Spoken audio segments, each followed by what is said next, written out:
Pasi të dëgjonit këtë, do të shkoni të lani jashtëkun menjëherë. Kur është koha e fundit që keni pastruar jashtëkun tuaj?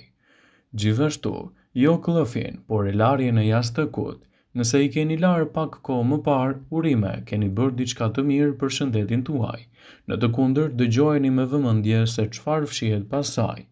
Për shkak se jashtëkët qëndrojnë në kontakt të vazhdueshëm me fytyrën dhe kanë tendencën të përmbajnë produkte alergjike, duhet të lahen të paktën jo më pak se 2 ose 3 herë në vit. Gjithmonë në varësi të llojit të lëkurës që keni. Nëse keni lëkurë të ngrohtë dhe jetoni në klima të ngrohta dhe të lagështa, atëherë duhet ta lani atë më shpesh. Lëkura me yndyrë ka nevojë që jashtëku i saj të lahet vazhdimisht për të evituar vajin e fytyrës të flokut, qelizat e vdekura të lëkurës, ndoshta edhe grimin që e mbani gjatë ditës. Ekspertët këshillojnë që për të evituar puçrat e fytyrës të lani të paktën një herë në 3 muaj jashtëkun tuaj.